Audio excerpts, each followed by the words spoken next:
Bismillahirrahmanirrahim. Assalamualaikum warahmatullahi wabarakatuh. Senang sekali saya Hersubun Arif dari Forum News Network bisa kembali menjumpai Anda dan memandu diskusi yang diselenggarakan oleh Koalisi Aksi Menyelamatkan Indonesia, dan temanya kali ini adalah mengkaji pernyataan Presiden tentang pengakuan pelanggaran HAM berat di masa lalu dan dampaknya dalam kehidupan sosial berbangsa dan bernegara. Ada sekarang yang sudah hadir ada 3 orang narasumber di samping saya.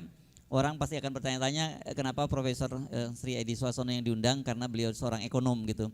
Tapi kalau yang tahu CV dari beliau ini juga aktif mengajar di Lemhanas, di Seskuat juga gitu ya, Prof.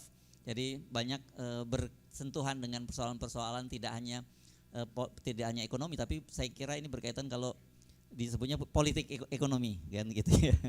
Itu kayak ada kaitannya seperti itu juga.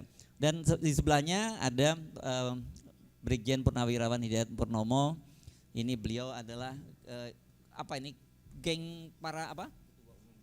Iya pokoknya gengnya para pembela negara. Nggak Gus, dan dulu lama saya tahunya beliau itu lama di komunitas intelijen dulu ya, waktu di militer masih aktif dan masih seger gitu. Sebenarnya saya pikir belum pensiun, ternyata udah pensiun beliau gitu karena wajahnya masih seger ya. Dan Pak Bahtiar Hamzah saya nggak akan kenalkan detail, beliau ini juga politisi, aktivis, dan juga pernah menjadi menteri di kabinetnya Pak Susilo Bambang Yudhoyono. Nanti kita akan bergabung dengan kita Bang Ubaidillah Badrun yang sedang dalam perjalanan. Tentu tadi saya dalam waktu off the record tadi ya, sebelum di rekam, saya juga kita mesti memberikan juga perspektif sendiri tentang pelanggaran HAM ya. Pelanggaran HAM, dan itu kita selalu bicara masa lalu, tapi kita melihat bahwa masa sekarang ini juga banyak sekali terjadi berbagai pelanggaran HAM, dan tapi orang kemudian tidak menyadarinya karena selalu bicara bahwa pelanggaran HAM itu yang berkaitan dengan hal yang bersifat fisik gitu, dan orang khususnya kemudian kalau bicara pelanggaran HAM di masa lalu itu spesifiknya pada peristiwa G30 SPKI, dan lebih spesifik lagi kalau bicara G30 SPKI itu selalu yang menjadi korban itu yang disebut adalah PKI gitu, padahal sebenarnya dalam peristiwa G30 SPKI itu juga banyak sekali korban-korban dari kalangan umat Islam, dari kalangan TNI dan sebagainya, tetapi itu yang selama ini kayaknya luput dari pembicaraan kita. Mari kita bicara soal itu, tapi saya ingin juga kita maju sedikit ke depan juga berkaitan dengan pelanggaran HAM yang terjadi, yang harusnya yang juga tidak kalah seriusnya berkaitan dengan masalah demokratisasi di Indonesia. Kita mulai dari Profesor Sri Edi Suasono dulu ya. Monggo. Mas Hersu, saya mohon ini dibacakan lagi. Oke. Jadi ini mengkaji pernyataan Presiden tentang pengakuan pelanggaran HAM berat di masa lalu dan dampaknya dalam kehidupan sosial berbangsa dan bernegara. Ya, makasih. Saudara sekalian, yang melanggar HAM itu PKI. HAM yang dalam artian fisik aja. Bapak saya dibunuh PKI tahun 48. Dan saya melihat bagaimana PKI membunuh orang-orang, terutama para ulama. Para ulama Islam dipancung itu, dan darah berada di mana-mana. Saya melihat, pada waktu itu saya usia 8 tahun. Ya, yang dibunuh banyak sekali di Madiun,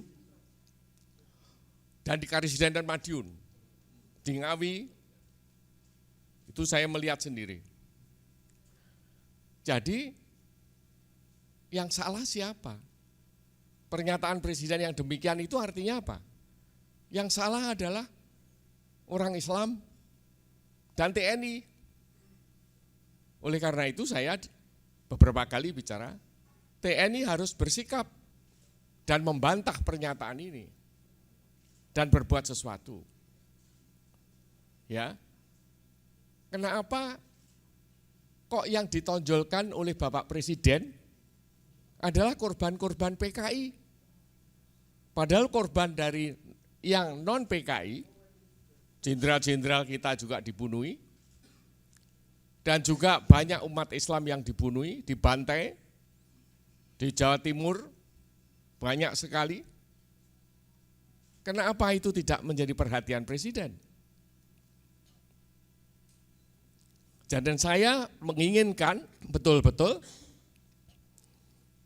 PKI dan umat Islam membantah itu dan menunjukkan bukti-bukti bahwa yang kejam adalah mereka. Saya melihat kekejaman itu sejak kecil. Dan juga tahun 65 saya juga melihat kekejaman itu. Jadi barangkali sudah saatnya. Saya akan bicara sedikit lain lagi ya Mas Heru. Begini, Presiden sudah beberapa kali melanggar konstitusi. Melanggar konstitusi itu sesuai dengan Undang-Undang Dasar, ya harus ditindak. Mau melanggar konstitusi. Jadi saya mengharap para ulama, terutama TNI, yang membuat pernyataan, kenapa DPR tidak bertindak, kenapa DPR tidak, mengimpeach itu apa ya, memakzulkan, kenapa DPR diam saja, pelanggaran konstitusi didiamkan oleh DPR, ya DPR harus dibubarkan kan, kalau begitu, kalau tidak bisa berfungsi. Dan membubarkan DPR, barangkali ya keadaan darurat yang memaksa saat ini. Nah, banyak pelanggaran-pelanggaran konstitusi sudah dilakukan oleh rezim ini. Yang terutama adalah mengundur pemilu. Pemilu 1 hari diundur aja sudah melanggar itu. Nah jadi sekarang saya hanya mengatakan soalnya difokuskan kenapa wakil-wakil rakyat yang mengaku wakil rakyat yaitu DPR dan MPR yang ada tidak bertindak, tidak mau mengimpeach presiden atau mereka bagian dari rezim yang zalim ini. Jadi kalau perlu ya kita harus berani membuat pernyataan bubar DPR, tidak berfungsi, tidak menjaga kedaulatan negara, tidak menjaga wibawa negara, tidak menjaga Undang-Undang Dasar 45 sebagai pedoman hidup bangsa dan negara. Saya kira Mas Heru, saya sekian dulu, nanti bisa disambung kalau perlu. Makasih. Oke, beri aplaus untuk Profesor Adi Suarsono. Kalau mendengar ini langsung Pak Prof, ini langsung ke apa?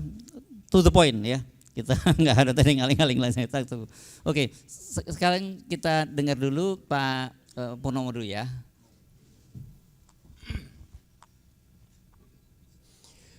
Assalamualaikum warahmatullahi ta'ala wabarakatuh. Yang pertama mari kita panjatkan puji syukur kehadirat Allah Subhanahu wa ta'ala. Siang ini kita diberi sehat dan bisa berkumpul di ruangan ini membahas tentang bangsa ini ke depan, sekarang dan ke depan. Yang kedua, mari kita beri terima kasih kepada Allah dilahirkan di bumi Nusantara ini, Indonesia ini yang subur makmur. Bumi yang kalau diibaratkan manusia adalah perempuan yang sangat cantik. Semua negara di dunia ingin mengambil. Dengan dasar Pancasila dan Undang-Undang Dasar 45. Pancasila adalah dasar hidup dan kehidupan berbangsa dan bernegara. Sila yang pertama adalah ketuhanan yang Maha Esa. Berarti republik ini berdiri dari bangsa yang agamis. Saya mencoba melihat apa yang disampaikan di belakang ini. Saya berterima kasih kalau Bapak Presiden peduli terhadap para korban katanya pelanggaran HAM dan sebegitu. Tetapi marilah kita adil. Bahwa pelanggaran HAM itu banyak terjadi atau mungkin kita bisa kupas dari mulai kita merdeka 45 sampai saat sekarang sampai kilometer 50. Baru adil.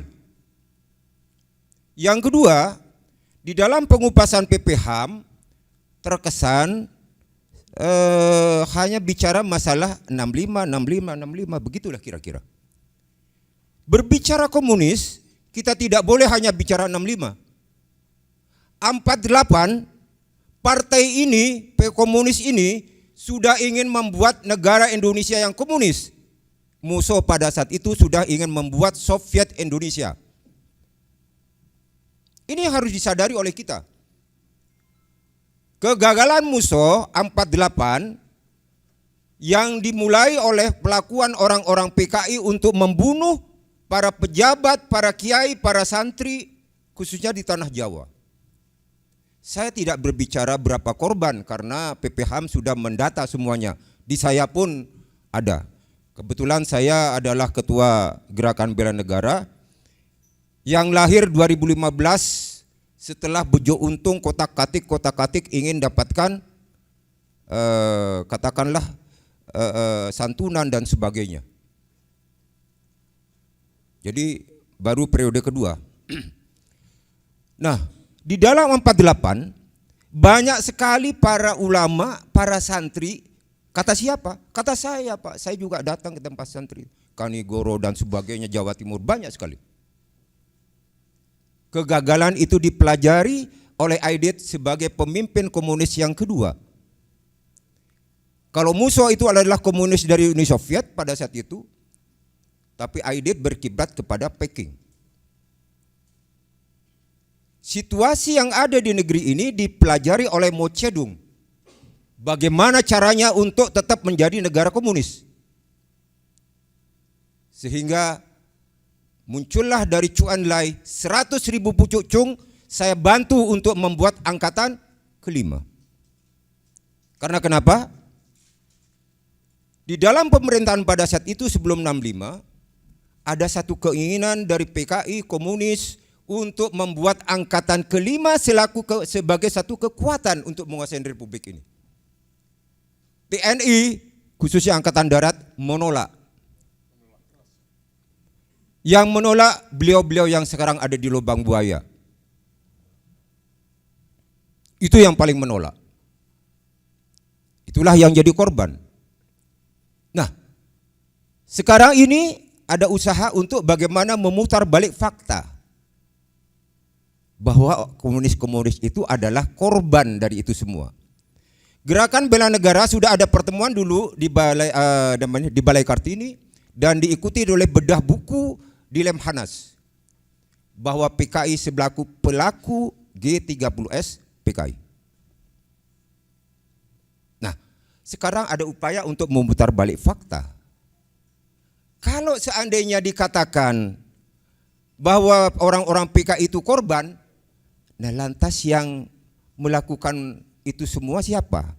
Ulama, TNI. Ini yang harus adil. Tidak ada kiai santri itu memulai membunuh orang, tidak ada. Mereka yang memulai membunuh kiai dan para santri. Di masjid. Di tempat undangan oleh Gerwani. Tidak ada yang kelompok Islam melakukan itu. Karena Islam adalah mengajarkan tentang kedamaian. Nah, sekarang kembali lagi kepada peristiwa 65. Para jenderal itu dibunuh, dor begitu. Saya menghadap Pak Gatot aja, bintangnya lebih daripada saya hormat kok. Ini anggota main dardor kepada jenderal itu kan nggak mungkin. Tanpa ada sesuatu yang memberikan perintah. Jadi mari kita simak. Makanya saya minta mengingatkan kepada bapak-bapak TNI yang masih dinas, tolong ini diikuti dengan seksama. Indonesia mulai 98 sudah mengalami namanya perang asimetris. Seluruh hidup dan kehidupan bangsa, ideologi, politik, ekonomi, sosial, budaya, dan keamanan sudah dimasuki semua. Yang mana yang bilang tidak? Agama sudah dipecah-pecah. Ekonomi juga. Yang kaya-kaya, yang miskin-miskin, yang nggak bisa makan. Hari ini nggak kerja ya nggak makan. Keamanan Papua juga nggak selesai-selesai. Nah, untuk suatu negara masuk kepada negara lain, pasti mempelajari tentang sosiologi atau kehidupan masyarakatnya. Harus dipecah belah untuk bisa masuk. Nah sekarang kalau ada negara lain yang masuk ke Republik ini, tidak usah begitu karena Indonesia memang sudah pecah belah. Yang mana? Saya sebagai orang Islam, Islamnya juga auto-butan kok. Agama ini. Ini mungkin para kiai ada yang dengar begitu. Begitu kita takbir, Allahu Akbar, inna sholati wa nusuki wa mahyaya wa mamati. Hidup dan matiku untuk dan karena Allah. Mana? Tidak ada. Secara kesehatan orang sholat, selama 12 jam kita berdiri, kepala kita ada di atas, darahnya ada di atas. Sedangkan kepala ini, otak ini perlu darah. Orang sholat itu mulai dari ruku, pelan-pelan kepalanya nunduk, supaya darah turun pelan-pelan. Setelah itu sujud, sekian detik sambil berbaca doa. Islam sudah memberikan pelajaran tentang kesehatan yang terbaik. Nah, sekarang berseliweran bahasa lagi, itu lubang buaya hancurkan. Waduh.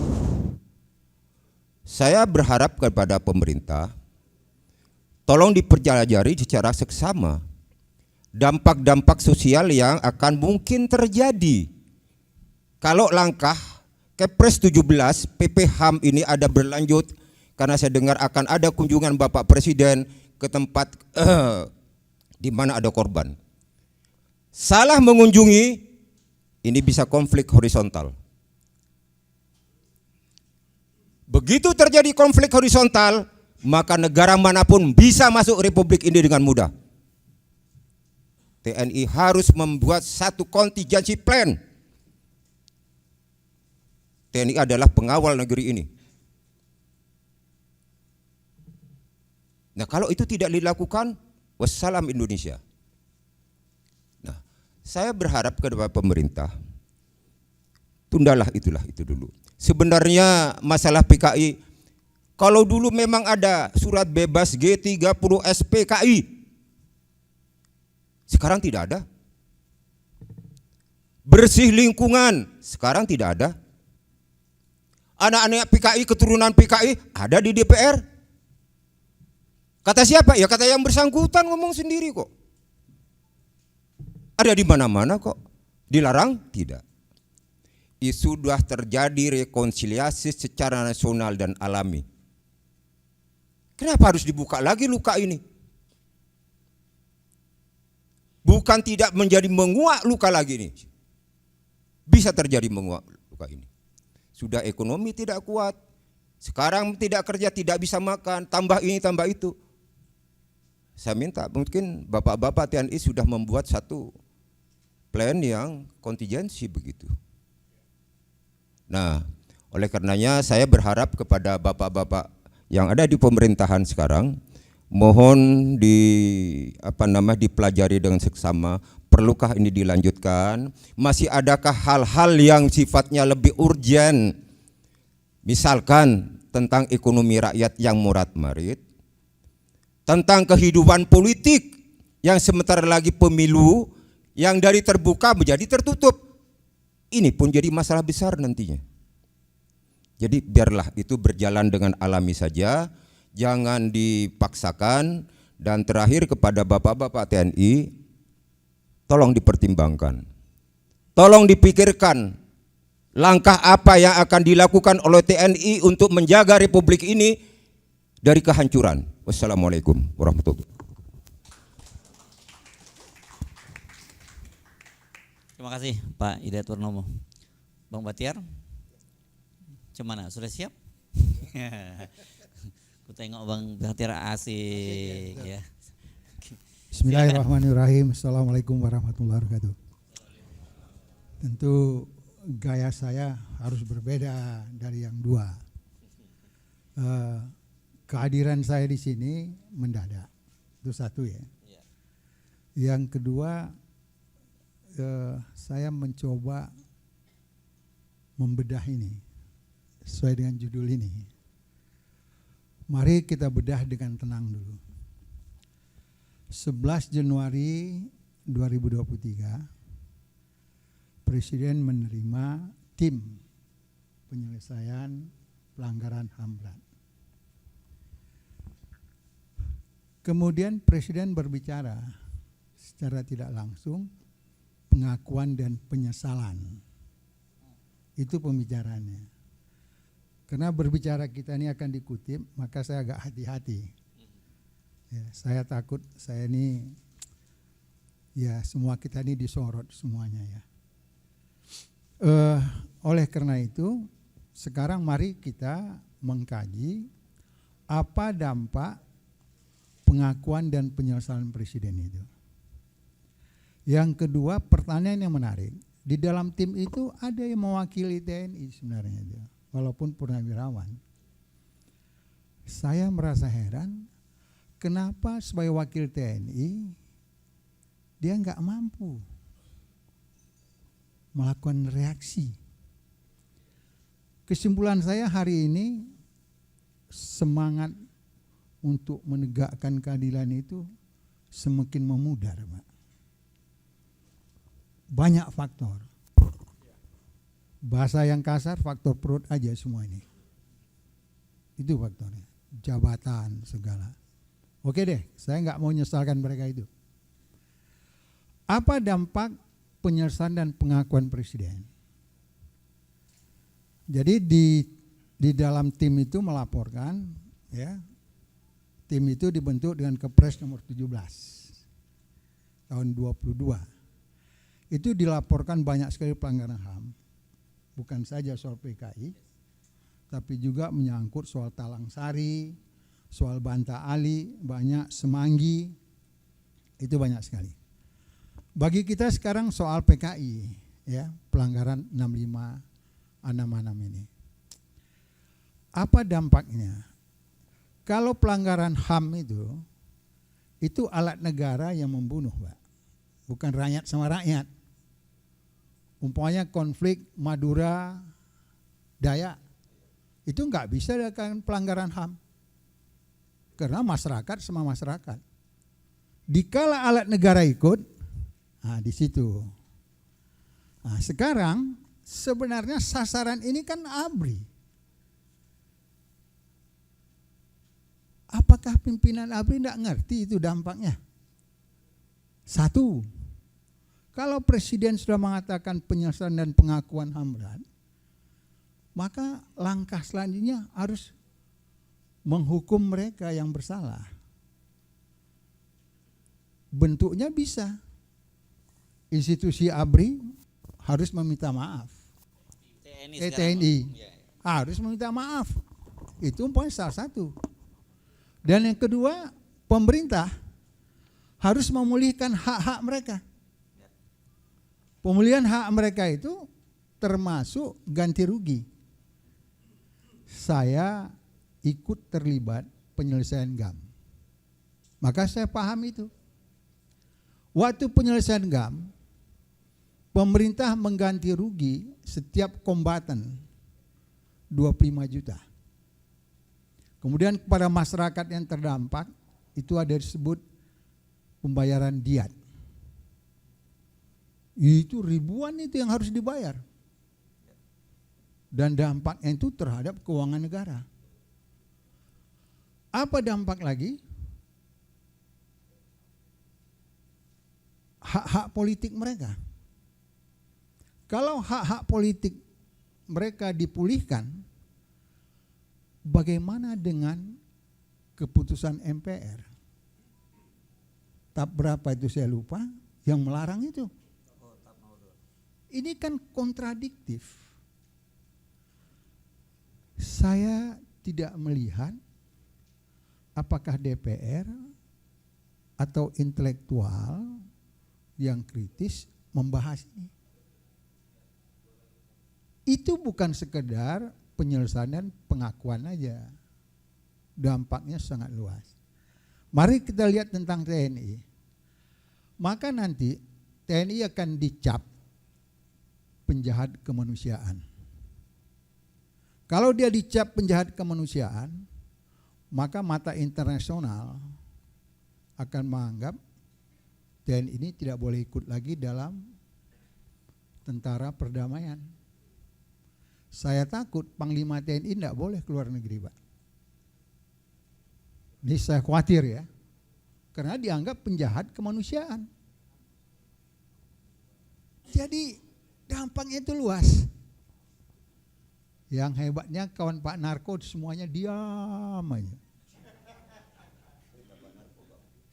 Saya yang tidak TNI pun marah, Pak. Kemarahan saya itu saya sampaikan di dalam tausiah-tausiah di masjid. Ini apa gitu. Yang kedua, saya ingin sampaikan bahwa keputusan pengakuan presiden itu kontradiktif dan kenyataan di masyarakat. Yang korban itu kan bukan PKI saja. Umat Islam banyak, ulama banyak. Kenapa mereka pun penjabat banyak, kenapa mereka tidak ada ganti rugi? Pengakuan minta maaf. Jadi ini kan berat sebelah. Ketidakadilan. Banyak lagi ya. Saya berterima kasih.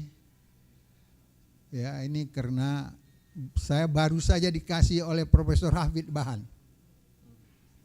Bagus sekali tertulis ada 8 poin dampak itu.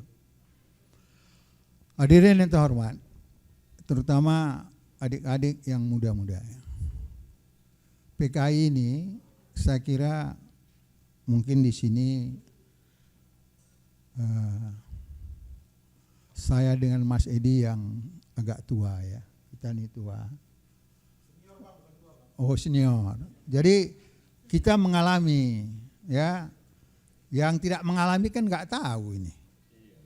Kita waktu masuk aja sudah mengalami di HMI.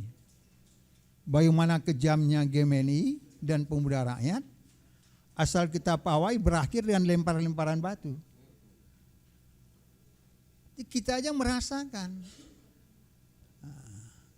Dan saya ingin katakan dalam konteks TNI, apa tidak malu jenderalnya dibunuh, disebut pahlawan revolusi, lantas kemudian mereka sudah masuk pada tahap hancurkan monumen itu.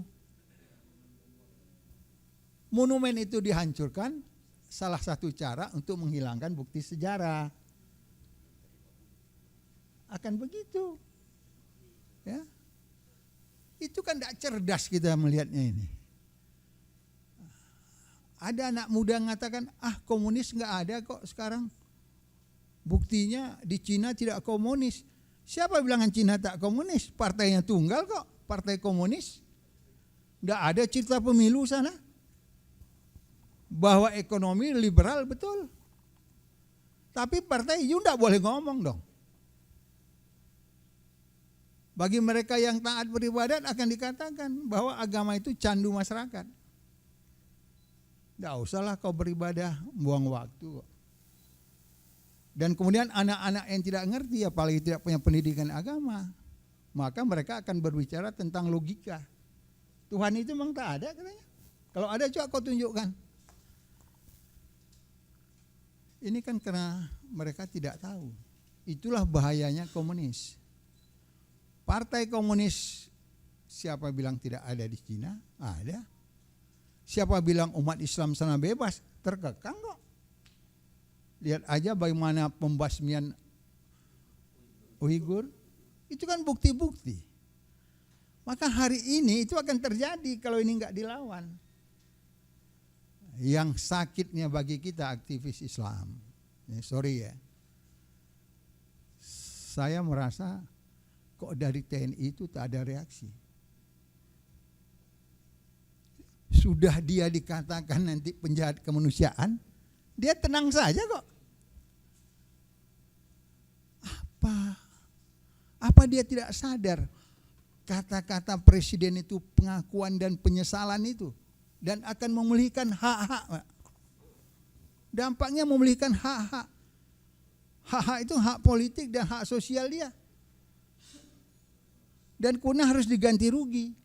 Dan terhadap yang melakukan itu dianggap penjahat kemanusiaan.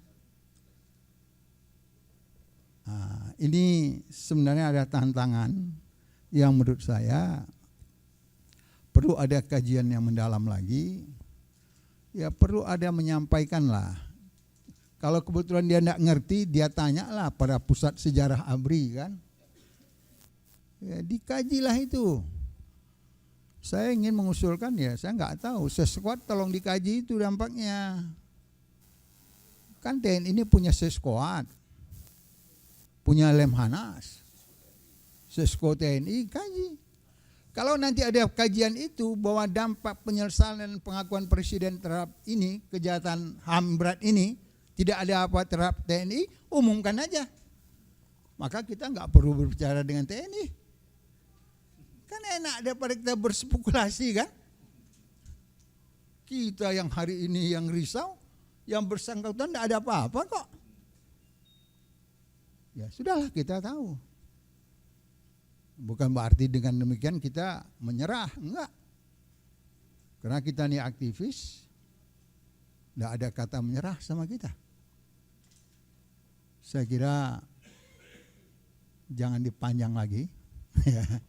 Udah mantap kali itu. Oh sudah mantap kali ya. Terima kasih. Assalamualaikum warahmatullahi wabarakatuh. Assalamualaikum warahmatullahi wabarakatuh. Kita ucapkan selamat datang ke Kang Ubed ya. Tapi nama sudah terkumpul kan? Sudah terkumpul, kita mulai langsung minta perspektifnya ya. Dan ini diantara semua ini paling muda nih Kang Ubed ya. Jadi saya kira penting juga kita untuk mendengar cara pandangnya, karena jangan-jangan ini orang tua-tua aja nih, sentimen aja itu cerita gitu ya.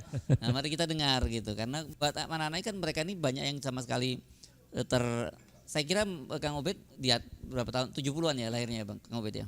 Ya jadi udah peristiwa 65 sudah berlalu jauh, tapi tentu saja sebagai seorang scholar, seorang akademisi, beliau mempelajari soal ini, apalagi beliau kan backgroundnya itu adalah sosiologi ya. Silakan Kang Ubed. Terima kasih Mas Hersu dan para senior, para pembicara yang saya hormati. Saya mohon maaf karena ada urusan kampus dulu di telat. Dalam perspektif sosiologi politik, kekuasaan itu dia mesti punya legitimasi. Ya, kita bisa pakai pandangannya Weber atau Durkheim dan lain-lain. Legitimasi itu ada legitimasi formal, legitimasi non formal, legitimasi moral misalnya. Nah saya melihat pernyataan presiden itu tidak memiliki legitimasi moral. Saya langsung to the point banget. Tidak memiliki legitimasi moral. Kenapa? Dia memberikan pengakuan dalam soal pelanggaran HAM, tetapi pada periodenya lah pelanggaran HAM terus terjadi. Misalnya peristiwa 2019, ada penembakan terhadap mahasiswa di Kendari dan beberapa kota. Meninggal mahasiswanya. Kemudian pemilu 2019, ratusan petugas meninggal tanpa pendidikan. Di Bawaslu terjadi penembakan dan puluhan orang terbunuh. Demonstrasi di Bawaslu waktu itu. Kemudian kilometer 50, 6 anak muda ditembak dan dinilai oleh banyak, bahkan Komnas HAM menyebut itu adalah pelanggaran HAM. Timnya Amin Rais dan Abdullah Mahwa menyebut itu pelanggaran HAM berat. Orang semacam ini, kekuasaan semacam ini sesungguhnya, ya saya sih berani mengatakan itu bagian integral dari pelanggar HAM. Dan datanya menunjukkan indeks hak asasi manusia pemerintahan ini 2,9. Merah. Jadi bagaimana sebuah pemerintahan yang sebetulnya dia adalah, ya mungkin saya sebut sebagai state actor ya, dalam pelanggaran HAM, tapi dia kemudian mengatakan seolah-olah dia adalah orang yang tidak melanggar HAM. Kemudian seolah ingin menjadi pahlawan dari situasi ini, dan itu pahlawan kesiangan karena semua NGO yang concern dengan human right menyatakan bahwa pernyataan presiden itu sudah telat. Ya, lebih progresif temannya Mas Hadi Masardi, Gus Dur waktu jadi presiden. Kemudian Mas Hadi juru bicaranya. Gus Dur menyatakan dengan clear permintaan maaf dan membuat undang-undang. Itu ada Undang-Undang nomor 26 tahun 2000. Nah, undang-undang itu yang mesti jadi dasar penyelesaian HAM. Ada dua, ada cara yudisial melalui pengadilan HAM berat dan ada cara yang non yudisial. Yang non yudisial itu adalah Komisi Kebenaran dan Rekonsiliasi. Jadi ini pernyataan presiden yang menurut saya tidak menggunakan logika hukum konstitusional dalam membuat pernyataan ini. Jadi maka poin kedua yang saya katakan, pertama tadi tidak memiliki legitimasi moral. Yang kedua, ini adalah aksesoris politik saja dari presiden. Karena kan janjinya waktu kampanye, saya akan menyelesaikan persoalan hak asasi manusia. Persoalannya tidak selesai, pelanggaran HAM justru bertambah. Jadi menurut saya itu poin kedua, Mas Sersu. Poin ketiga, pernyataan itu menurut saya mengandung persoalan karena tidak clear di hadapan publik. Siapa aktor di balik pelanggaran HAM berat itu? Who is actor? Sampai sekarang orang membayangkan saja. Misalnya kita detailkan, jika kita mendiskusikan soal aktornya, tahun 65-66 siapa aktornya? Apakah aktor itu terlihat siapa yang terbunuh? Yang terlihat terbunuh adalah para jenderal. Itu datanya ada. Kalau para jenderal terbunuh, aktornya siapa? Kita perlu jawaban itu. Kemudian di masyarakat ada pembunuhan. Aktornya siapa? Apakah Banser, Ansor, atau ormas-ormas yang lain? Jadi persoalan aktor aja enggak selesai di situ. Apakah tentara? Benar enggak tentara? Pak Soeharto misalnya, Jenderal Soeharto. Apakah betul Soeharto? Kan itu pertanyaan. Pak Harto melakukan itu apakah tanpa perintah? Perintah yang dikeluarkan oleh siapa yang berhak memerintahkan Soeharto waktu itu? Presiden. Presidennya siapa? Soekarno. Soekarno buat apa? Super Semar. Memerintahkan pada Soeharto untuk mengamankan Indonesia. Tafsirnya Soeharto mau menjalankan amanah itu. Jadi kalau melihat aktornya bisa sampai Presiden Soekarno. Saya harus katakan itu. Ini kan analisis kita diskusi ya Mas. Kita diskusi. Jadi kita mempelajari siapa aktornya. Jadi aktornya atau 6566 itu kompleks. Dia tidak tunggal. Jadi kalau nanti disudutkan pada satu entitas itu juga keliru. Enggak bisa. Aktornya kompleks. Itu tahun 65-66. Kemudian tahun peristiwa lagi. Tahun 89 peristiwa Talang Sari misalnya. Aktornya siapa? Aktornya siapa di Lampung itu? Pangdamnya siapa gitu. Jadi ada ya Bang.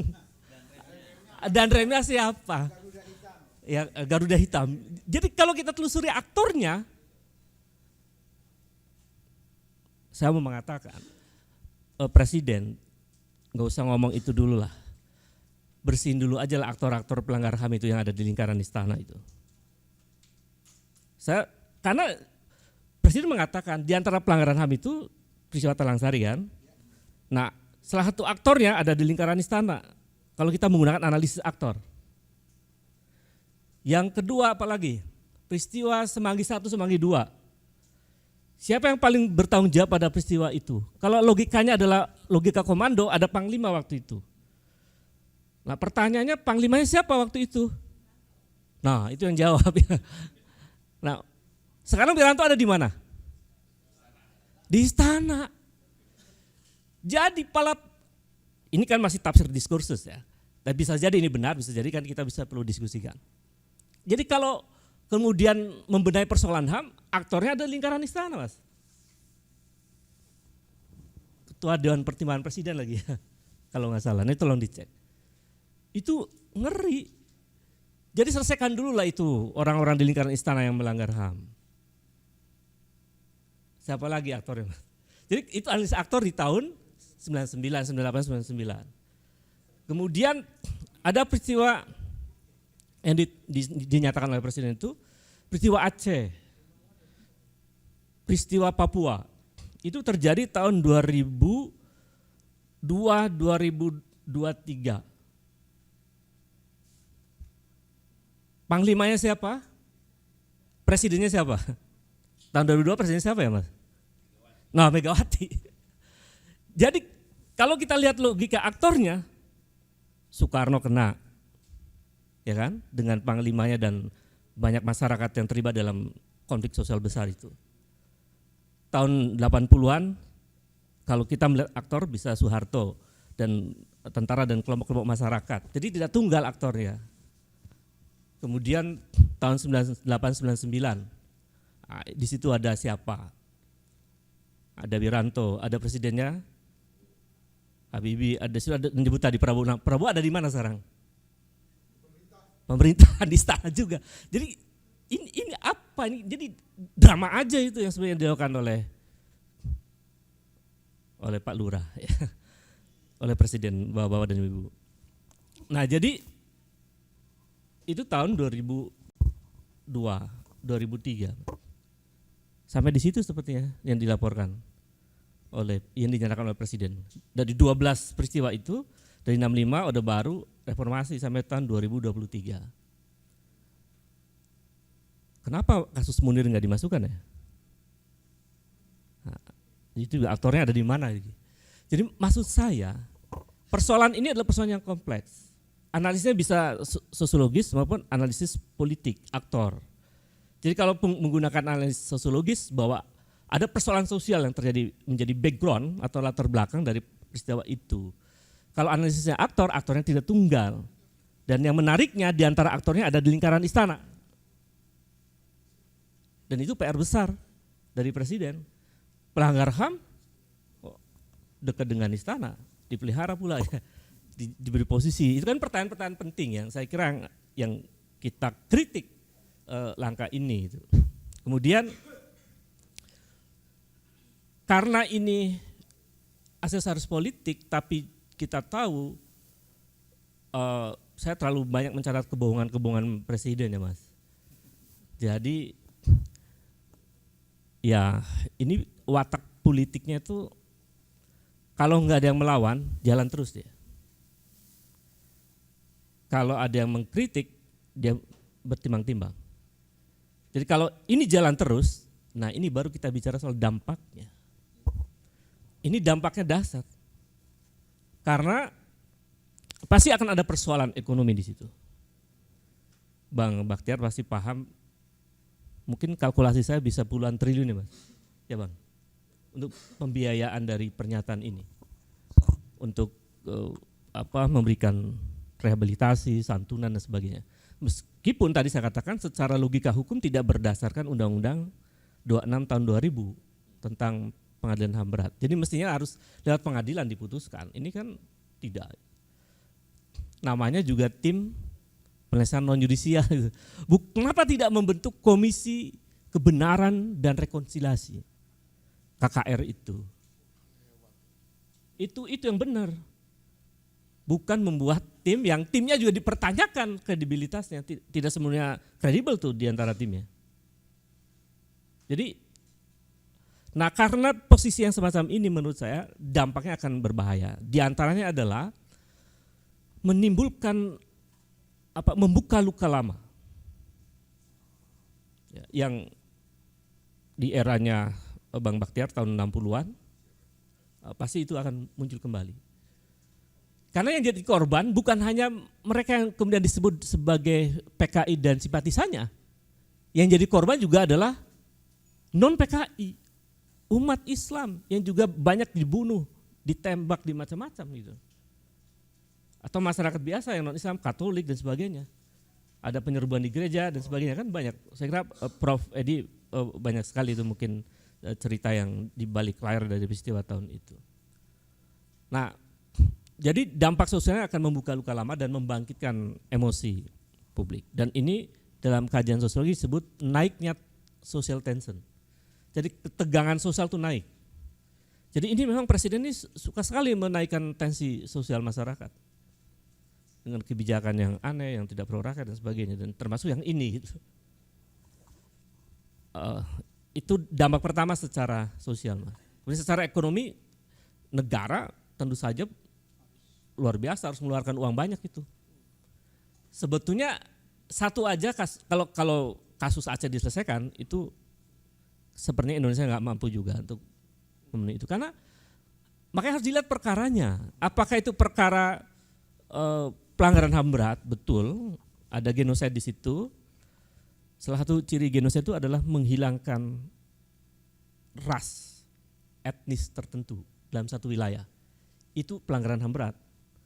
Nah, apakah yang terjadi di Aceh adalah masuk kategori itu misalnya?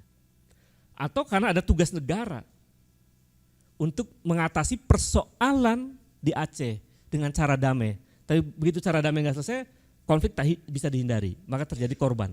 Jadi itu juga perlu analisis yang dalam per kasus.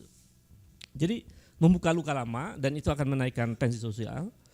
Dan tentu saja yang ketiga akan menimbulkan spekulasi-spekulasi di masyarakat dan analisis sampai ke ujung siapa sesungguhnya presiden. Kenapa melakukan langkah seperti ini kan? Jadi menurut saya ini akan memanaskan situasi. Dan apalagi caranya tidak dengan cara yang sesuai dengan Undang-Undang Nomor 26 Tahun 2000, Mas. Saya kira itu dulu. Mas Hersu, terima kasih. Assalamualaikum warahmatullahi wabarakatuh. Waalaikumsalam warahmatullahi wabarakatuh. Beri plus ya untuk para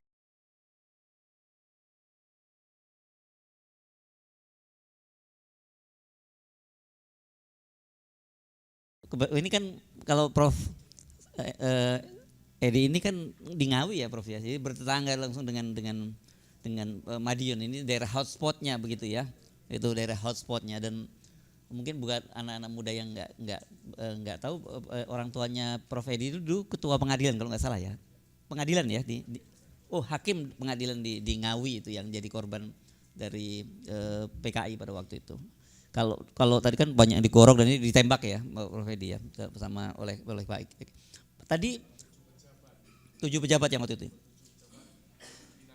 Kantor pos, pimpinan pendidikan, Ya. Stasiun kereta api, Wadana, semua dibunuh, dieksekusi dan dikubur dalam satu liang kubur. Itu seperti kayak lubang buaya juga dong ya peristiwanya ya. Ya. Oke. Kita akan ke floor ya untuk melakukan tanya jawab. Tapi tadi disinggung-singgung soal Gus Dur, karena Gus Dur memang pernah juga mengeluarkan soal itu ya. Tapi saya kira mungkin Mas Hadi perlu memberikan semacam ini juga, semacam penjelasan tadi apa yang dimaksud oleh Kang Ubed tadi tentang Gus Dur tadi itu. Baik, akhirnya ke bawah juga nama Gus Dur. Karena disebut oleh Kang Ubed tadi kan. Ya. Baik, assalamualaikum warahmatullahi wabarakatuh. Saudara sekalian, para narasumber yang saya hormati, Jenderal Gatot Nurmantio, pimpinan KAMI, Koalisi Aksi Menyelamatkan Indonesia, dan saudara-saudara sekalian, ini menurut saya kita perlu menyimak diskusi ini, dialog publik ini. Tadi Ubed dari perspektif baru, perspektif anak muda, sangat jelas mengatakan bahwa orang ini, Joko Widodo ini, Presiden Widodo tidak punya otoritas moral untuk ngomong soal HAM. Karena dia banyak melanggar HAM, banyak berbohong dan lain-lain. Jadi itu poin yang penting. Tadi menyebut nama Gus Dur, salah satu presiden yang kontroversial, dianggap kontroversial memang bos saya, Abdurrahman Wahid. Sebelum masuk ke pandangan Gus Dur ini, saya ingin menyamakan dulu persepsi apa yang ada di dalam pikiran Gus Dur tentang Nahdlatul Ulama. Jadi NU itu menurut Gus Dur ini ibarat kereta panjang, gerbongnya panjang, karena itu selalu menghindari tabrakan, menghindari hadap-hadapan dengan kekuatan yang besar. Karena kalau itu terjadi, korbannya akan banyak. Karena itu selalu ngeles. Tapi pada saatnya kalau tuh harus berbelok itu nggak pakai kalangan dulu, kayak kereta itulah muter, nggak bisa zigzag gitu. Nah, pada tahun 99, terutama sejak 98, kita tahu, kita paham ada rezim yang kita anggap otoritarianisme, Orde Baru. Ketika benteng itu rubuh dan penguasa besarnya Jenderal Soeharto, Presiden Soeharto tumbang, maka hampir semua kekuatan yang tadinya tersembunyi kemudian keluar. Saya mencoba dengan perspektif kebudayaan.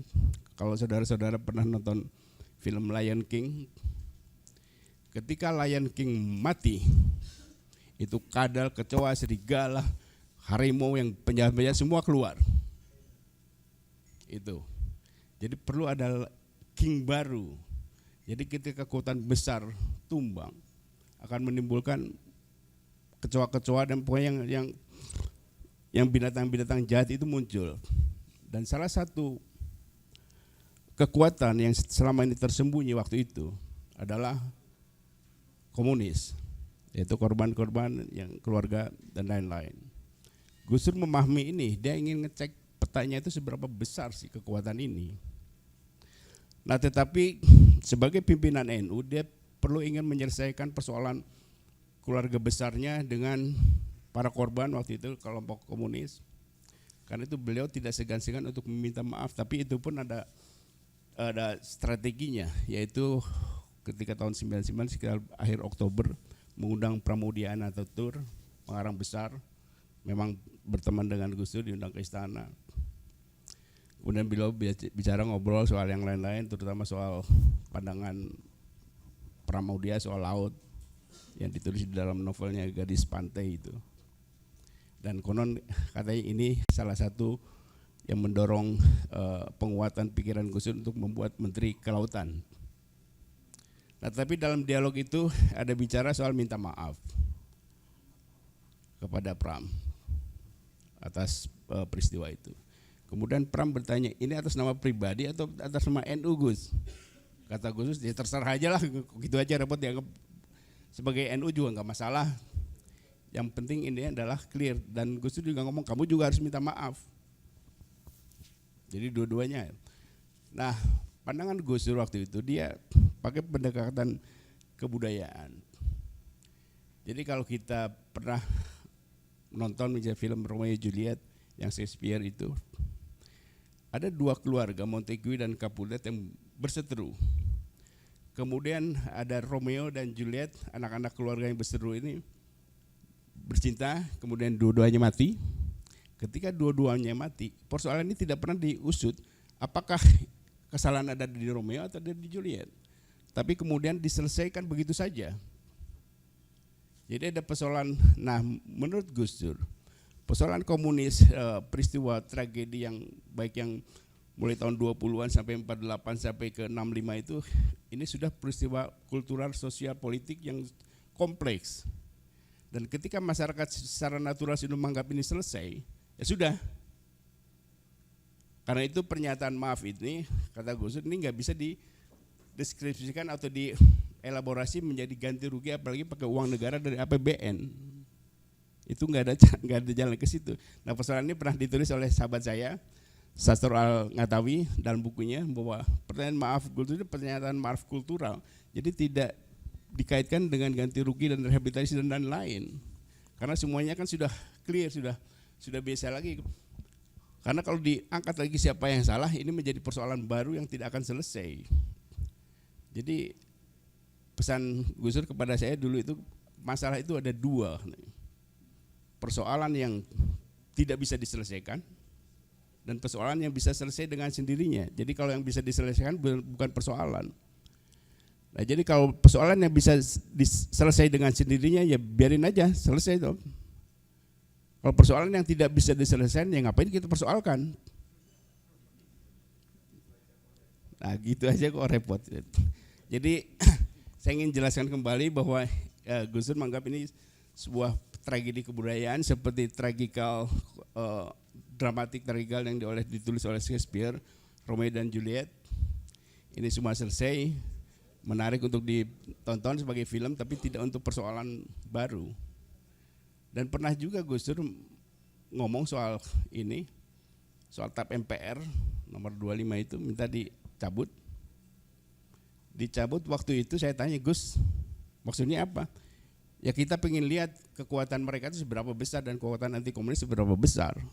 Dan kemudian kan begitu masih sangat kuat rakyat Indonesia terhadap anti komunis, ya sudah, gak ada masalah juga. Dan Gus Dur tidak pernah menyuruh satu orang pun politisi dari PKB yang punya di parlemen untuk mengurus soal pencabutan ini. Semua bisa dicek, tanya semua orang-orang PKB. Ada nggak yang pernah diperintah? Coba kamu, karena Gus Dur kan punya instrumen politik juga. Dan Gus Dur tidak pernah melakukan itu. Jadi ini hanya sebagai cara membaca masyarakat secara komprehensif.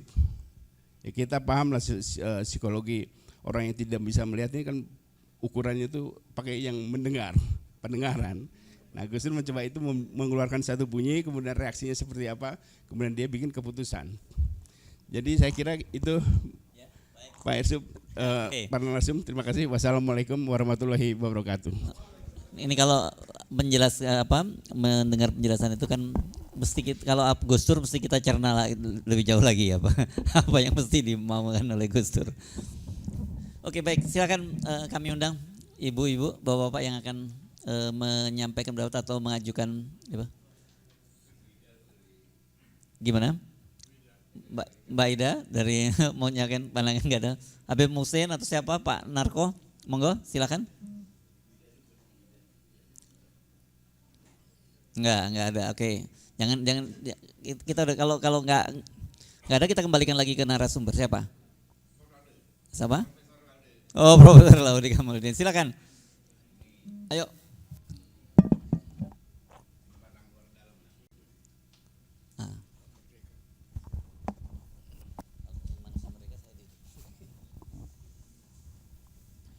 Ya, jadi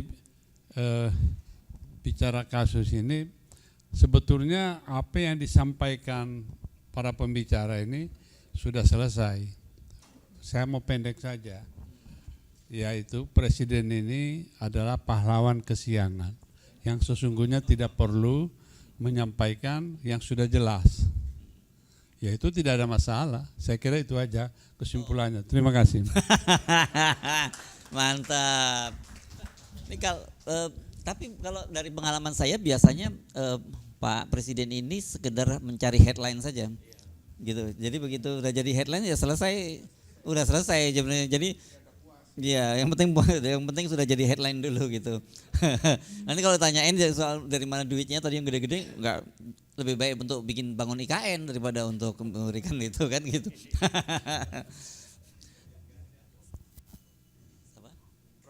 Prof Hafiz ada di sini. Tadi ada Profesor Hafiz di mana tadi? Oh, sudah memberikan kuliah di dalam. Ya, oke. Ini banyak profesor banyak kan. Nah, itu baru benar itu. Profesor itu memang masih ngasih kuliah. Ya, jangan dianggap cuma untuk kehormatan aja ya profesor itu ya. Hah? Oh, Prof Refli. Terima. Ya, silakan. Nah, tadi ditawarin ini Habib.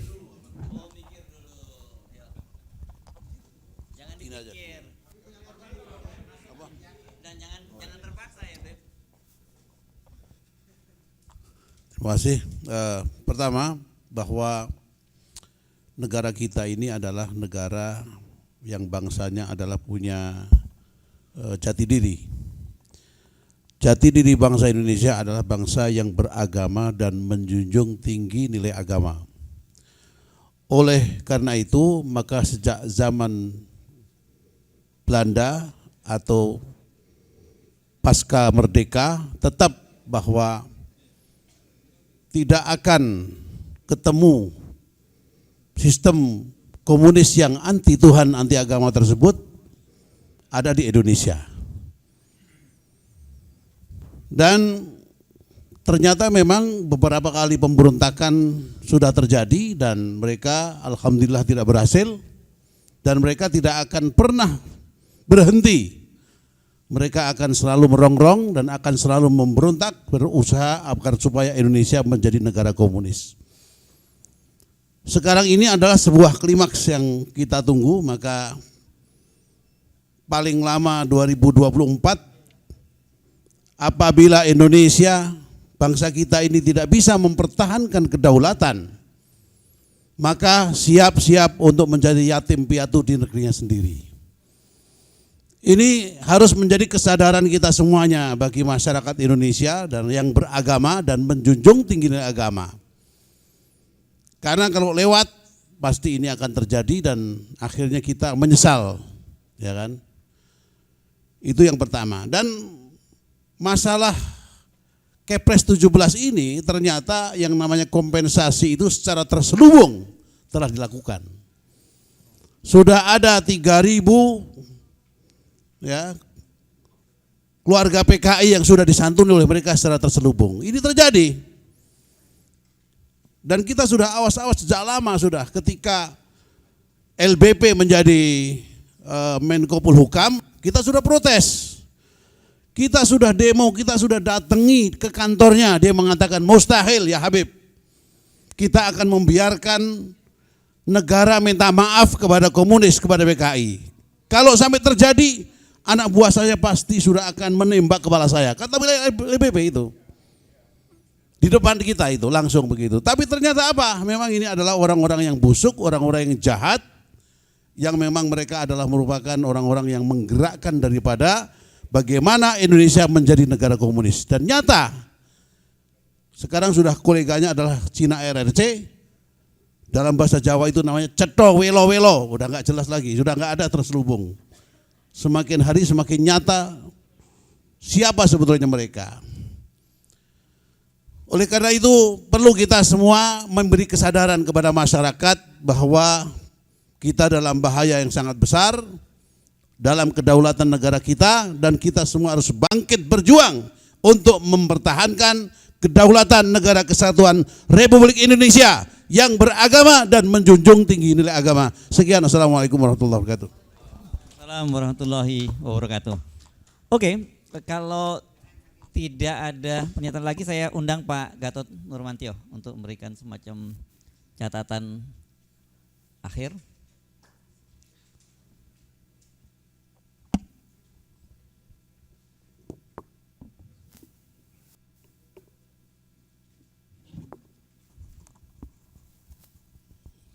Bismillahirrahmanirrahim. Assalamualaikum warahmatullahi wabarakatuh. Yang terhormat Prof. Sri Edi Swasono, yang jauh-jauh dari Jogja, jam 3 pagi baru sampai. Beliau juga sebelum COVID masih mengajar di Washington DC ya Prof ya. Hanya setelah COVID aja berhenti.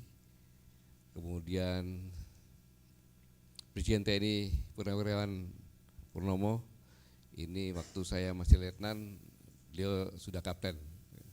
Ya, satu-satuan dengan saya. Ya, senior, jauh senior. Kemudian saya kadang-kadang dibilang kiai, kadang-kadang dibilang sepuh gitu, tapi kalau sepuh enggak boleh katanya. Ya. Senior. Pak Dr. Bakhtiar Hamzah dibilang tua masih kayak gitu fisiknya kan gimana, jadi senior saja. Kemudian perwakilan pemuda ada Dok Badilah Arun, dan hostnya tak asing lagi, host penangkap provokator, Bang Sumenarif. Bapak Ibu sekalian yang saya hormati dan yang pemirsa dari seluruh Indonesia. Saya menyimak tadi, memang permasalahan pelanggaran HAM telah lama menjadi perhatian secara serius dari dunia internasional. Dan itu dibahas sejak Perang Dunia Pertama 1919. Kemudian Indonesia sebagai bagian dari PBB mengakui perlindungan terhadap HAM selalu disorot oleh dunia. Tetapi kita juga harus mengacungkan jempol kepada pendekar-pendekar hukum. Karena sudah mengantisipasi tahun 98 itu pertama kali dilontarkan cikal bakal ICC Court dengan nama Statuta Roma 98. Maka 1 tahun kemudian kita sudah membuat Undang-Undang HAM nomor 39 tahun 99. Kemudian International Criminal Court ini ada pasal yang mengatakan bahwa setelah 60 negara meratifikasi maka itu diundangkan. Sebelum diundangkan dengan pertimbangan pendekar-pendekar hukum kita itu tidak mau nanti ICC masuk ke Indonesia secara bebas kalau kita meratifikasi. Karena dalam pasal ada bahwa setelah diratifikasi oleh 60 negara akan diundangkan. Dan negara boleh tidak meratifikasi asal mau dan mampu, willing and able. Maka untuk menunjukkan itu dicegatlah kita buat Undang-Undang nomor 36 tahun 2000 tentang pidana hak asasi manusia. Jadi kita sudah punya bekal itu. Dan ternyata itu benar, terbukti bahwa pernah ada pelanggaran HAM berat secara internasional, yaitu masalah kasus Timur Timur atau Timur Leste. Dan Indonesia berhasil menunjukkan bahwa Indonesia willing and able, mau dan mampu, yaitu dengan mengadakan investigasi, penyidikan, penyidangan, dan penyidikannya menggunakan sistem hybrid, yaitu 1 hakim dari Indonesia, 2 dari luar Indonesia, yaitu dari Timor Leste sama negara netral. Sehingga setelah sidangkan sejak itu selesai, maka tidak ada lagi pelanggaran HAM berat di Indonesia masalah Timor Leste, berhenti. Karena sudah selesai. Nah, kemudian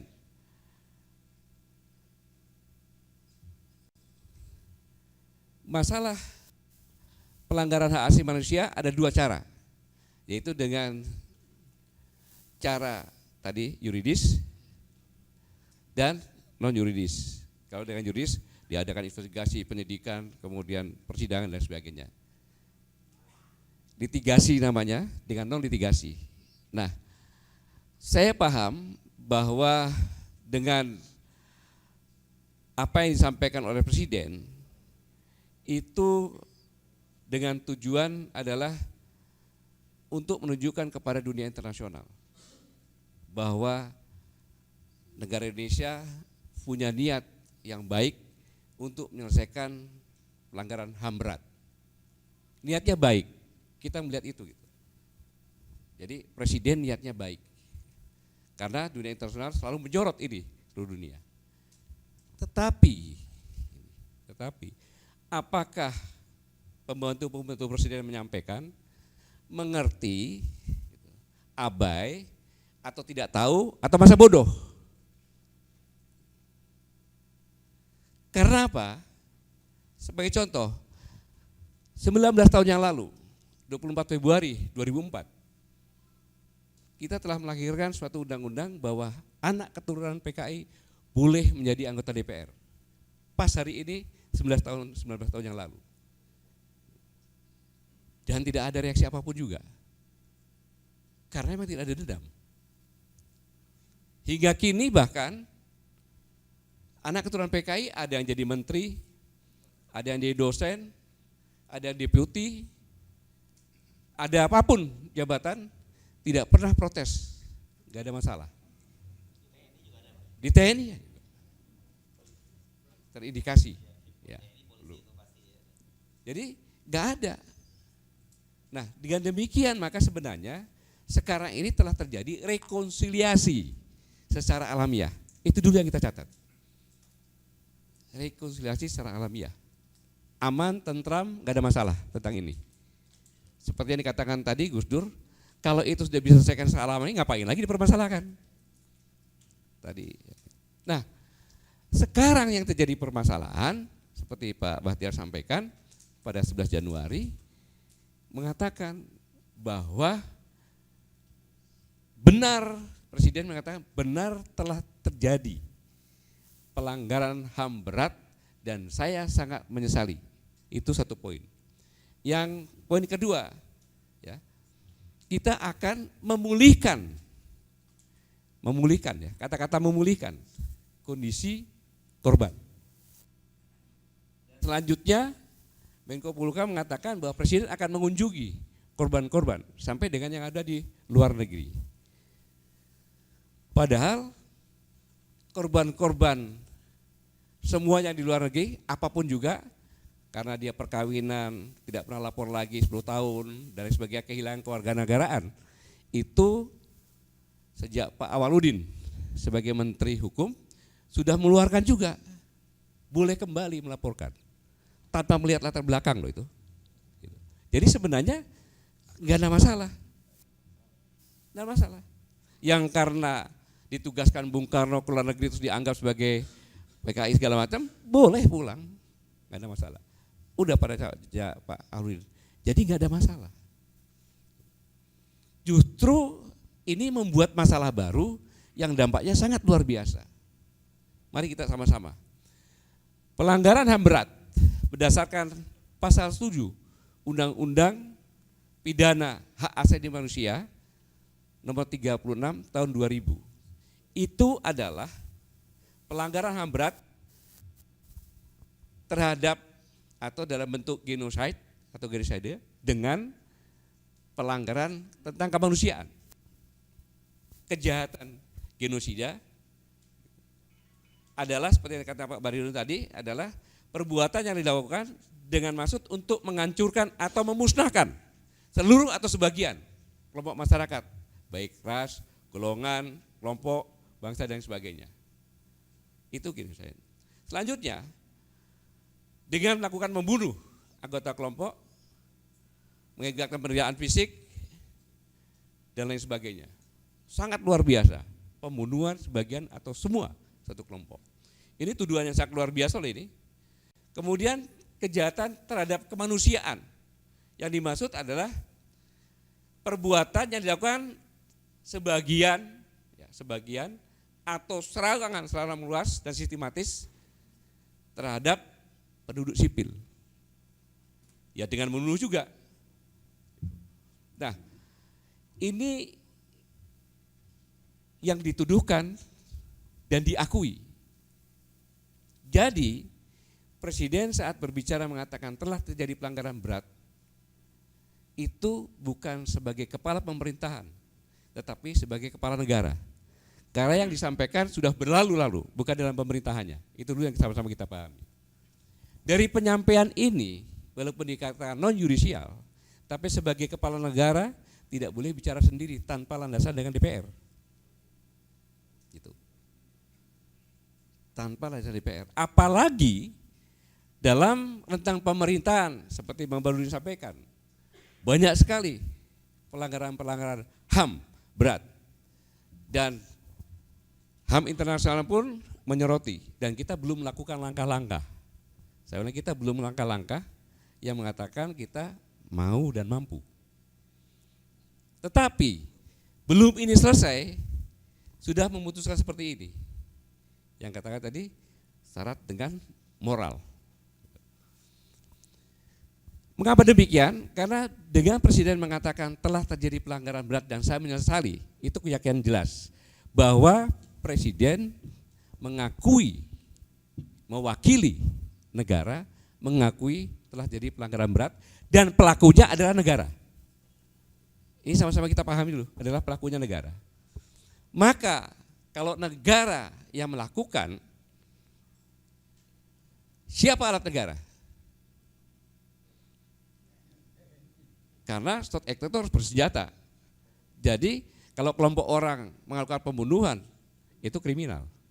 Tapi kalau kelompok bersenjata melakukan pembunuhan, Kalau tidak diperiksa, itu pelanggaran berat. Paham ya dia? Jadi itu adalah ABRI pada saat itu. ABRI ya TNI dan Polri sekarang. Jadi kalau saya katakan ABRI yang sekarang itu TNI Polri, itu bahasanya. Nah, saya percaya bahwa yang disampaikan oleh Presiden itu menggunakan jurisprudensi atau keputusan hukuman yang lalu terhadap 52 negara yang pernah melakukan seperti ini. Tetapi harus ada pelaku yang mengakui dan harus ada korban yang mengakui dan negara di tengah untuk menengahi dengan kompensi dan sebagainya. Lah, ini tidak semudah itu untuk mencari pelakunya, untuk mencari objeknya, untuk mencari aktornya, sangat sulit. Bukti-buktinya sangat sulit, sudah tidak ada. Inilah akan membuat goncangan-goncangan. Tapi yang jelas dalam Undang-Undang HAM bahwa kalau kelompok melakukan, siapa yang memimpin? Pada saat itu yang memimpin siapa? Pak Harto, Jenderal Soeharto. Yang memimpin Jenderal Soeharto. Tetapi Jenderal Soeharto melakukan itu karena situasi keamanan negara sedang kritis, maka Presiden memerintahkan Jenderal Soeharto untuk mengamankan negara ini, untuk mengamankan Presiden yaitu Bung Karno, untuk mengamankan anak Presiden atau keluarga Bung Karno, dan untuk mengamankan ajaran-ajaran Bung Karno. Ini saya buktikan, silakan lihat di Google, pada saat proklamasi kemerdekaan Republik Indonesia ke-21, 17 Agustus 1966, pada pidato kenegaraan Bung Karno mengucapkan terima kasih bahwa telah mengamankan negara, kemudian telah mengamankan Presiden Soekarno, telah mengamankan keluarga Soekarno, dan telah mengamankan ajaran Soekarno. Itu saya ucapkan terima kasih kepada Jenderal Soeharto. Jadi benar yang dikatakan tadi, bahwa pelanggaran HAM ini dibaliknya itu bisa terjadi akan menjudutkan Bung Karno sebagai leader pada itu, aktornya itu yang memerintahkan dengan bukti surat 11 Maret, dengan bukti pada saat menyampaikan pidato kemerdekaan pada saat proklamasi kemerdekaan 21. Lalu pertanyaannya, apa salah Bung Karno? Beliau sebagai bapak proklamasi, apakah nama Bandara Soekarno-Hatta harus dihapus karena Bung Karno sudah pelanggar HAM berat? Apakah bandara kemudian Gelora Bung Karno harus dihapus? Enggak mungkin, tidak harus dihapus karena pelanggar HAM berat. Lalu apa yang kita cari? Apa maunya? Itu bapak bangsa loh. Itu adalah akan menghapus sejarah Indonesia. Makanya tahapan ini sudah dilakukan sejak lama. Sejak selesai proklamasi, pelajaran sejarah G30 SPAK tidak ada. Habis itu pelajaran sejarah tidak ada. Habis itu pelajaran ilmu bumi pun tidak ada. Bagaimana generasi muda sekarang bisa mencintai Indonesia kalau dia tidak tahu buminya? Enggak tahu itu. Mau mencintai tanah airnya, dia enggak tahu tanah airnya kayak apa. Enggak ada pelajarannya. Kecuali tahu dengan belajar sendiri. Ini adalah tahapan yang sangat luar biasa. Satu. Yang kedua, ABRI dicap sebagai pelanggar HAM berat. Konsekuensi tadi sampaikan. Di luar negeri Pak Bater bilang, selama ini pasukan perdamaian PBB dari Indonesia mendapat peringkat terbaik. Karena selalu diterima. Dan tidak pernah ada permasalahan. Jadi merupakan favorit, hampir setiap momen dimanapun pasti ada. Nanti tidak boleh, karena untuk melaksanakan pasukan perdamaian pasti ditanya negara yang bertikai, saya akan PBB akan masuk di sini dengan pasukan dari negara ini. Jangan, itu pelanggaran berat. Baru mau dicalonkan saya sama PBB juga nggak boleh, karena pelanggaran berat. Dikucilkan di percaturan dunia internasional ABRI kita. Di dalam negeri ABRI pasti akan dikucilkan. Kenapa? Karena Ya, karena kalau taruhlah itu tahun 1988, taruhlah 1990. 2000. 20 tahun, 23 tahun. Jadi kalau anak yang umur 6 tahun sekolah SD tambah 23 berarti 28 tahun kan? Ya, 29 tahun kan? Nah, ingat, kita adalah bonus demografi. Di mana orang umur 18 sampai 30 tahun itu 60% penduduk Indonesia. Maka 60% penduduk Indonesia benar-benar mengutuk ABRI karena dia tidak belajar sejarah tentang pemberontakan G30 PKI. Maka institusi TNI dan Polri sekarang ini menjadi institusi yang diasingkan oleh warga negaranya sendiri. Dikutuk oleh warga negaranya sendiri. Kalau saya menggunakan ilmunya Pak Profesor C. Edi Suarsono, masalah ekonomi, maka saya adalah seorang marketing yang luar biasa. Kalau saya akan menjual Indonesia kepada orang luar. Ini loh, saya sudah siapkan. Karena apa? ABRI atau TNI itu ibaratnya makhluk hidup. Rakyat adalah nyawanya, organisasi TNI adalah badannya. Ketika rakyat meninggalkan, dia jadi bangkai. Setiap hari akan bertambah bau dan bertambah bau. Padahal kedaulatan negara ini bisa dijaga dan tidak akan tergoyahkan sampai kapanpun saya yakin apabila bersatunya TNI dengan rakyat. Dalam bidang keamanan terjadi kacau balau karena polisi gak dianggap lagi. Karena pelanggar HAM juga. Kira-kira negara kita seperti apa? Saya sebagai mantan Panglima TNI, saya tidak rela kalau anak-anak saya yang dia punya itu hanya satu kebanggaan, bahwa dia adalah patriot, hidup matinya untuk negara.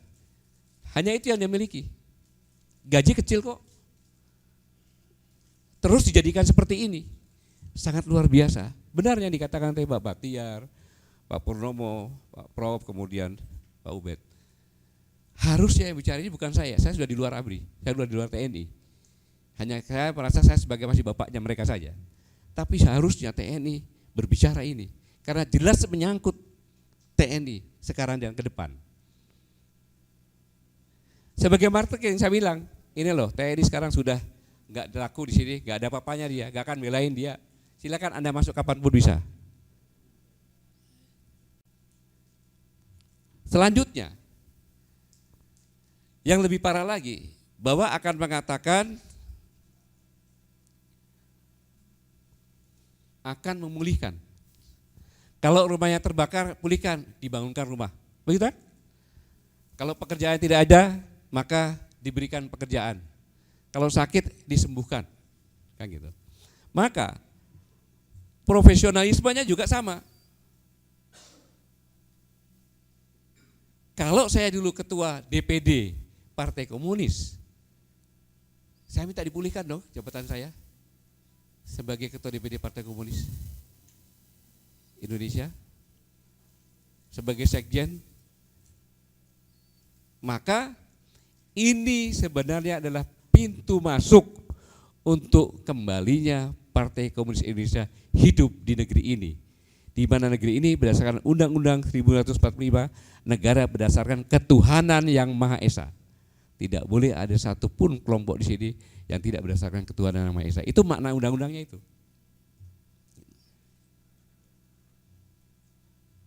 Lalu belum lagi saya bicara tahun 48, belum lagi saya bicara 1965. Mengapa umat Islam selalu diginikan pada zaman-zaman seperti ini? Ini kan seperti tahun 64, 63 kan gitu. Selalu umat Islam, padahal umat Islam yang paling banyak dibunuh dan tidak bisa berbuat apa-apa. Karena pada saat itu Partai Komunis Cina adalah non-state actor, dekat dengan pemerintah. PKI sama dengan pemerintah pada saat itu. Mengapa demikian? Karena Bung Karno sebagai presiden yang benar-benar presiden, itu setelah dekret presiden tahun 59. Sebelumnya ya partai yang berkuasa. Pada saat itulah mereka merapat dan berhasil membubarkan Partai Masyumi. Banyak modusnya sama, pasti dibuat sumur dulu, dipersiapkan, habis itu dibunuh, dimasukkan sumur, hilang. jejaknya. Tapi saksi hidup masih ada di sini. Beliau melihat sendiri. Ini sangat benar-benar bagi saya menakutkan.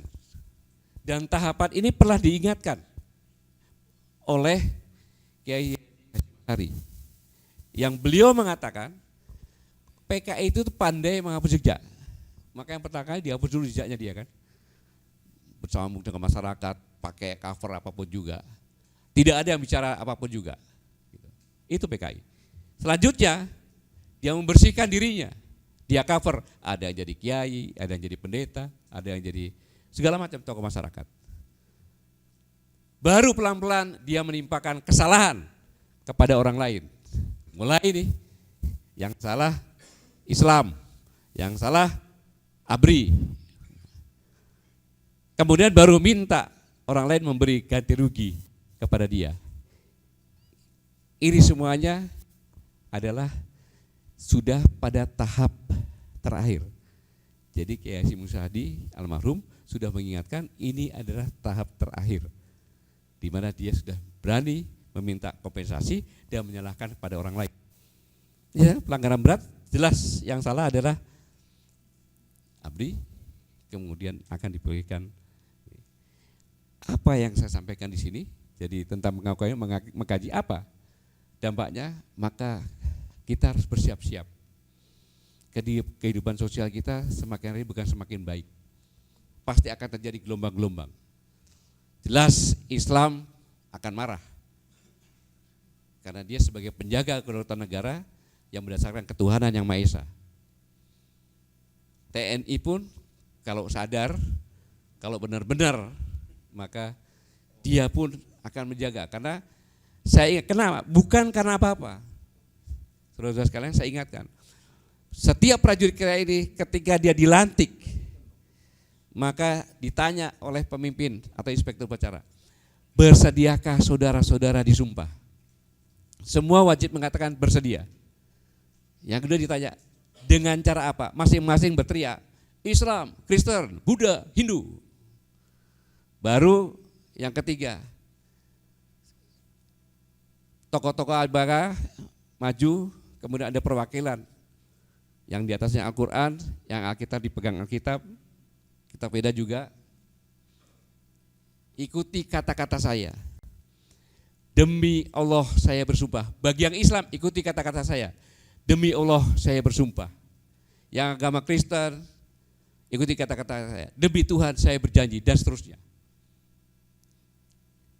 Saya akan selalu setia kepada negara kesatuan Indonesia yang berdasarkan Pancasila. Saya ulangi, saya akan selalu setia kepada negara kesatuan Indonesia, kesatuan Republik Indonesia yang berdasarkan Pancasila dan Undang-Undang Dasar 1945.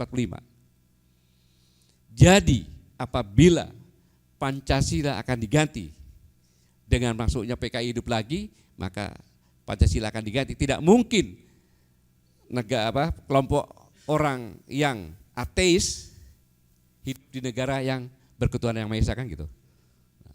Ini kan pelan-pelan. Nah, itu dia harus mempertanggungjawabkan sumpahnya. Saya tidak memprovokasi, tetapi saya sedikit mencari pahala dengan mengingatkan prajurit-prajurit bahwa mereka pernah bersumpah kepada Allah Subhanahu wa taala, pernah bersumpah kepada Tuhan Yang Maha Esa, pernah bersumpah kepada Sang Yang Widi. Akan selalu setia kepada negara kesatuan Indonesia yang berdasarkan Pancasila dan Undang-Undang Dasar 1945. Sangat mengerikan loh bagi seorang Islam. Habib, mungkin kita sama-sama sering baca surat Yasin ayat nomor 65, ya kan? Gimana Habib? Ketika mulut terkunci ya. Ya. Nah, tangan bicara kan gitu, kaki sebagai saksi. Kamu pernah disumpah tapi kamu tidak lakukan apa-apa. Ini jadi memang kondisinya sangat luar biasa. Membangkitkan kemarahan. Lalu apa sih tujuannya? Maksud baik tapi dampaknya luar biasa. Lebih baik apa yang dikatakan Gus Dur. Kalau itu sudah berjalan aman, kenapa tidak aman saja? Maka dalam kesempatan ini saya tidak panjang-panjang lagi, sudah dilirik sama Bang Hirsu, ya kan?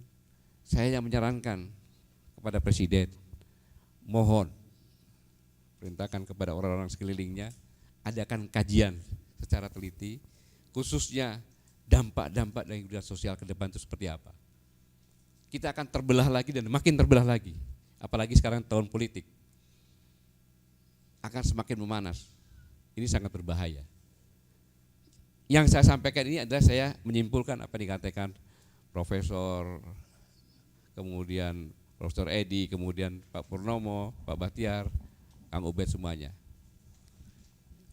Jadi ini sudah tahap terakhir, yaitu tahap menimpakan kesalahan kepada orang lain dan tahap minta ganti rugi. Fakta loh ini, yang menyampaikan sudah almarhum. Kayak si Hashim Muradi kan sudah meninggal kan? Wasiat, waspada, itulah PKI. Sudah pada tahap terakhir ini. Jadi kita harus lebih waspada lagi dan saya pikir ini yang bisa saya sampaikan, hanya mengingatkan saja bahwa 19 tahun yang lalu pada 20 Februari pemerintah sudah mengeluarkan undang-undang bahwa anak keturunan PKI boleh menjadi anggota legislatif. Itu kan sudah rekonsiliasi alam sampai sini. Biarlah Indonesia yang sekarang ini ekonomi lagi bangun, lagi susah, dengan pajak yang semakin melilit, kondisi ekonomi lagi sulit, dipaculah untuk semua berpacu untuk bersatu, memulihkan ini, bukan untuk dipecah-pecah lagi. Saya pikir ini Bung Ensu yang bisa saya sampaikan. Baik, terima kasih Pak Gatot. Kasih plus buat Pak Gatot. Tapi sebelum Pak Gatot meninggalkan podium tadi, saya sedikit menyimak. Saya jadi mikir-mikir, ini kok kayak gini-gini ini kita jadi korbannya Pak Presiden ya semua ini. Kita bisa gontok-gontokan lagi antara satu rakyat dengan rakyat lain ini Pak Gatot ya. Begini Pak Ersu, saya ingin menjawab ini, tetapi saya akan jawab. Tanggal dulu saya nanya dulu ini, guru saya. Pak Mas Hadi jangan tersinggung ya, kalau saya membacakan puisi untuk menjawab. Iya, ini biasanya jatahnya beliau kalau baca Ya. puisi ini. Tapi nggak apa-apa, silakan diborong deh.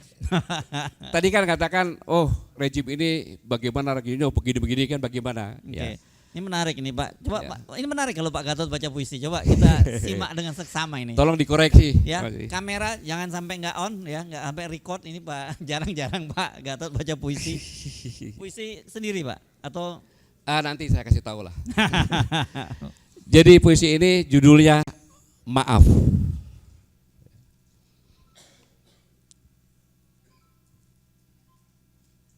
Maaf, jangan salahkan rezim ini.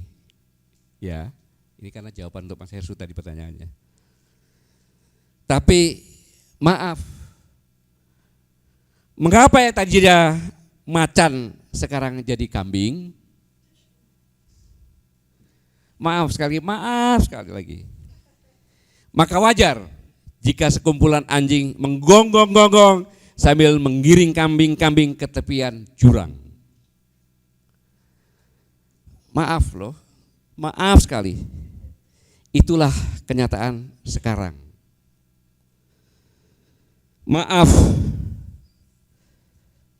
sekali, sehingga terpaksa macan tua menggaul sendirian dan menunggu sautan auman macan-macan muda. Maaf, ternyata yang ditunggu tak kunjung terdengar aumannya. Maaf, sekali lagi mohon maaf. Ternyata yang tersisa adalah kambing-kambing muda. Dan maaf, ini saya mohon maaf, benar-benar maaf. Kambing-kambing muda itu pun sekarang tak berani mengembik. Maaf sekali lagi, mohon maaf. Tidar 24 Februari 2023 Siboncel. Terima kasih. Wassalamualaikum warahmatullahi wabarakatuh. Oke. Apa itu? Saya ulangi tadi Mahkamah Konstitusi ya tentang masalah keturunan PKI bisa masuk legislatif bukan undang-undang, Pak. Oke, jadi Keputusan Mahkamah Konstitusi. Konstitusi. Oke, itu yang saya perbaiki. Dan Panglima TNI terakhir Pak Andika juga menyatakan itu kan nggak ada masalah lagi ya kemarin Iya, ya. betul. Baru. Iya. Baik. Terima kasih. Terima Pak kasih. Yusuf. Terima Terima kasih. sekali lagi. Assalamualaikum Applause buat warahmatullahi Bapak. wabarakatuh. Oke, tadi kan dari antara semua pembicara yang paling pendek bicaranya Pak Profesor Suyadi Sasono. Tapi saya minta sekalian tanggapi, mau baca puisi juga, Prof. Monggo. Begini ya, kambing pun nggak berani mengembik, luar biasa. Saya akan bicara, saya mengulangi lagi. Sebagai harimau atau sebagai kambing? Ya sebagai apa saja, lihat aja. Sepasukan harimau yang dipimpin oleh kambing tidak bisa mengalahkan sepasukan kambing yang dipimpin oleh harimau. Jadi masalahnya adalah ketidakadanya kepemimpinan di Indonesia. Jadi sungguhnya ini tadi menarik sekali kan. Ini kayak kuliah 1 semester yang kita bicarakan bersama. Ya, termasuk apa yang disampaikan Pak Kiai tadi. Tetapi masalah itu kan sudah lampau. Sekarang masalahnya kita harus bertindak. Tidak lagi bikin pernyataan. Kita harus bertindak. Apa yang harus kita lakukan sekarang? Problematiknya adalah presiden. Presiden kita adalah problematik. Ya, dia problematik. Maka saya menyarankan kalau bikin sikap adalah sikap untuk action. Ya. Terutama TNI. Tadi malah mengatakan nanti orang Islam kan bakal marah. Memang harus marah. Kenapa tidak marah? Harus marah. Negara dalam keadaan bahaya.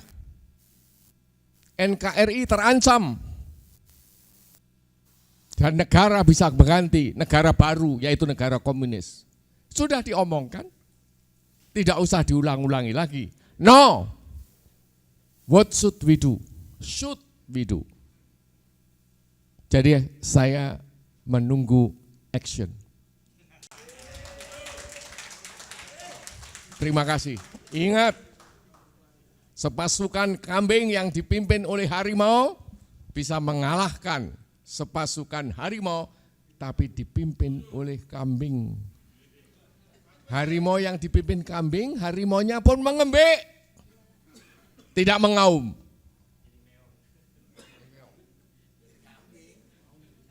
Jadi sekali lagi, problematik kita ada pada presiden yang membuat pernyataan ini. Yang membuat pernyataan ini. Kalau nggak ada pernyataan ini, tidak akan ada kesimpulan bahwa ini tahap terakhir yang membahayakan. Terima kasih. Oke, kita beri aplaus kepada Profesor Suyadi Sasono. Saya mau tanya dulu, usianya Prof itu sekarang 82 atau 28? Usia saya 82 sampai 83. Kok semangatnya tadi saya dengar kalau nggak saya lihat wajahnya kayak 28 ya Pak ya? Iya, oh gitu ya. Ya. Ya, saya tahu masih banyak yang mau bicara tapi sekarang jam 5 lewat 5 menit dan kita semua belum sholat asar ya. Jadi mau nggak mau saya mesti akhiri perbincangan yang masih tetap panas ini, tapi nanti kita akan ketemu lagi dalam forum-forum berikutnya ya. Sekali lagi terima kasih, saya Hirsbun Arif dipercaya untuk memandu acara ini. Terima kasih atas kesediaan Anda untuk hadir semua di sini dan juga terima kasih untuk teman-teman di kami dan juga tentu saja Pak Gatot sebagai tuan rumah dalam kegiatan ini ya. Assalamualaikum warahmatullahi wabarakatuh.